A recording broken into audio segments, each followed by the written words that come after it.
მერი საქართველოს პრეზიდენტს კულტურული მემკვიდრეობის შესახებ კანონზე ვეტოს დადებას თხოვს. გიგი უგულავას შეფასებით კულტურის სამინისტროს აღნიშნული ინიციატივა ძველი თბილისისათვის და ქვეყნის საინვესტიციო კლიმატისათვის კატასტროფული შედეგის მომტანი იქნება.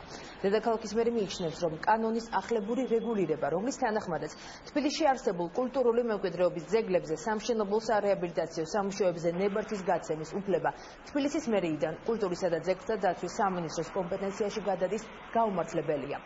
თბილისის მერის მიმართვას კულტურის მინისტრი გურამ ოდიშარია გამოეხმაურა. ისინი ამბობენ, რომ ყველაფერი უნდა გააკეთოს სახელმწიფო და სახელმწიფო სამწუხაროდ ამის რესურსი არ ეყოფ. ფულადი რესურსი არ ეყოფ, იმიტომ რომ მარტო ძველი თბილისის რეაბილიტაცია სჭირდება 1,3 მილიარდი, რომლის აკუმულირება სახელმწიფო ვერ შეძლებს. ჩვენ ვამბობთ, რომ ეს ყველაფერი უნდა გავაკეთოთ სახელმწიფომ, გავითვალისწინოთ ხალხის ინტერესი, ვინც იქ ცხოვრობს და ასევე მოვიზიდოთ კერძო ბიზნესი. და ამის საშუალებას მე ვთხოვ, რომ მოგცეს პრეზიდენტმა იმითი, რომ დაადოს ვეტო და ჩვენ ყველა, ვისაც გული შევტკივა ძველი თბილისის რეაბილიტაციაზე, ერთობლივად შევძლოთ იმ მოდელის წარმოების, იმ მოდელის